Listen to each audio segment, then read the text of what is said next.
What's going on, golf cavers? In this video, we'll be reviewing all the stats that Trackman collects on each shot. So if you go to the data button on the bottom left here, and you press on this icon here, you can deselect and select from whatever data you want to see. Right now, I pretty much selected all the data points, so let's review them. You have total, which is how far that ball carried plus rolled. You have carry, which is how far that ball went without rolling, just how far it went in the air. Club speed is how fast your club was moving when it impacted that ball. Side total is how far left or right that ball landed of the center line, the carry. So if I go to this view here, you can see right there would be that side total 16 feet, 2 inches right of the center line. So here's the center line. I landed about 16 feet, 2 inches right of that. There's another view as well, which kind of highlights that right here. You can see that center line, and that's where I ended up right here. You could see the side total is how far that ball rolled out away from the center line. So 16 feet, 2 inches is where it landed, but it rolled out to 16 feet, 11 inches to the right of that center line. Next one is attack angle. Attack angle, if you ever hear someone say, I'm swinging down on the ball or I'm swinging up on the ball, they're talking about attack angle. So if I impacted the ball on my downswing like this, that's a negative attack angle. The steeper the number is, the steeper I hit it. Zero attack angle would be I hit the ball right at that inflection point, about right here before my club head goes on its way up.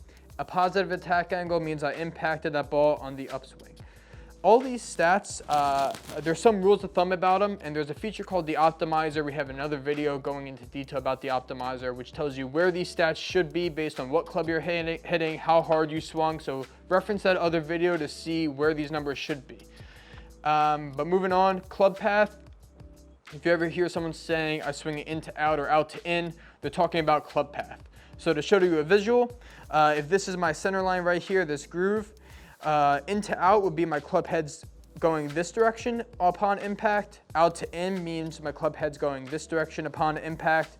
And a zero would be my club head was going perfectly forward to backwards right on that line. So for a righty, a positive number is an in to out. For a lefty, a negative number is an in to out. That's the same case with face angle.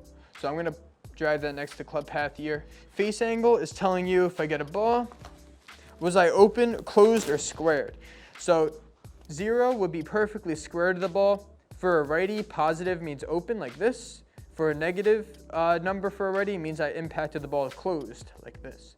For a lefty, those numbers are inverse, so open means negative. The relationship between these two numbers is one of the biggest influencers on accuracy. So you'll roughly want your face angle to be close to half of your club path. So I'm not too far off here. So my face angle is somewhat close to half my club path. And you can see that ball has a pretty good side total. I'm close to center. In instances where that relationship's off, so for example, let me see a really bad shot I took here. Yeah, this one's not so great. You could see my face angle is nowhere near half of my club path. My face angle should have been 1 in order to be half. It's negative 4.8. That ball is nowhere near the center. And you can see that as a big influencer on accuracy. So dynamic loft is telling you the angle of your club when you impacted the ball. A zero dynamic loft would be that club is perfectly up and down perpendicular to the floor. As it reclines, that increases the dynamic loft. Spin loft is a relationship between attack angle and dynamic loft.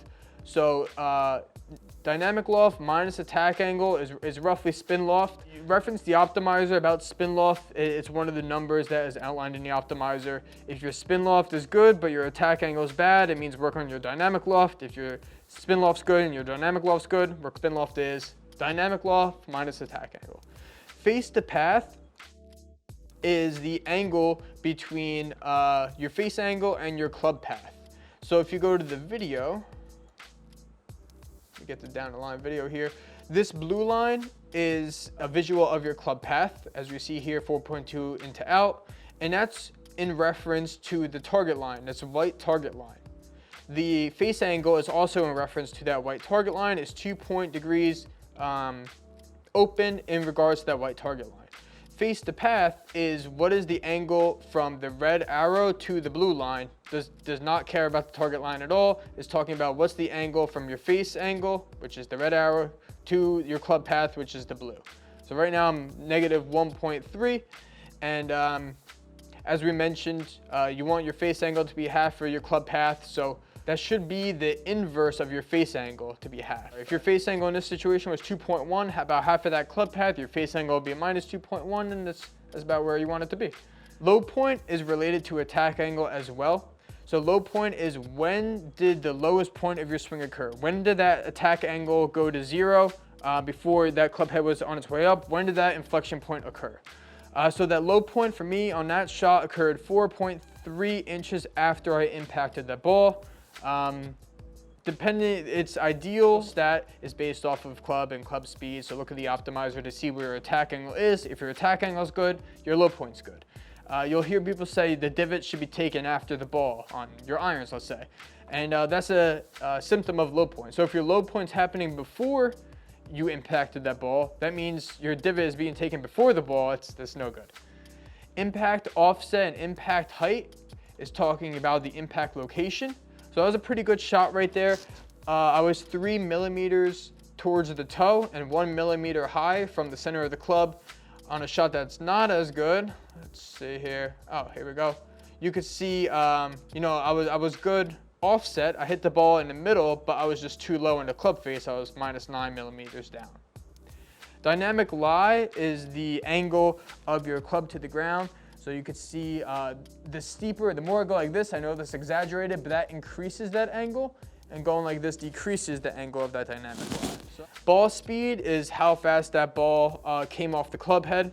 Ball speed divided by club speed equals smash factor. That's telling you how efficient your club speed was. Was it generating the ball speed it needs to? Is mainly a factor of hitting the ball in the center of the club face more or less. So right now my smash factor is 1.31 with hitting the ball a little low. On that shot, I hit the ball in the center of the club face. I was more efficient with that shot. That ball went faster in relation to club speed. I increased my smash factor there because I hit that ball in the center of the club face. Let's get landing angle back down here. That's the angle the ball impacted the ground. So you hit your shot, and you could see here this is the landing angle, the angle right there that the ball hit the ground. If it completely nosedive into the ground, that'd be a 90 degree, and the shallower the impact, the shallower the landing angle. Launch angle is the angle right here. That's the angle the ball launched off the mat in relation to the ground. Launch direction is that angle right here between the target line and your trajectory. So you could see where that ball started. In this case, it started 3 degrees right of the target line.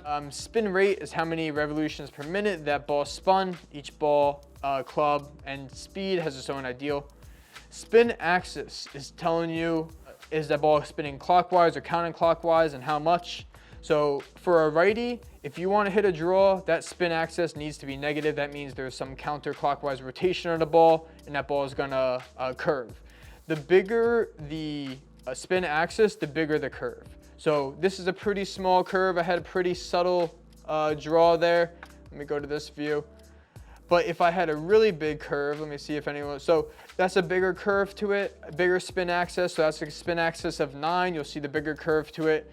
This is a much smaller draw, and you'll see a smaller spin axis. If this was positive, that means it's a fade or slice. Curve is how much that ball curved. So you'll see here, I had 10 degrees left of curve. If there was 0 curve in that ball, I would have a 0 spin axis because it's just purely back spinning, and there'll be 0 curve because it's not fading or slicing at all. Height is the apex, the highest point of that shot, and that could be seen pretty clearly with the side top. So roughly about right there, that's my height. And something cool with the optimizer, just to go to that for 1 second while we're discussing height, you can see there's a range here, and it's just showing you the ideal path, trajectory, and height your ball should be throughout that process. So that's a cool feature to take a look at. And hang time is how long that ball was in the air for. So I know we reviewed a lot of stats, a lot of information, but it's great to know what's going on here, what's being captured, and analyze that data at home, gather a lot of data in here, and then you can send yourself the report afterwards to see what went wrong and right, where your numbers are, and how to improve.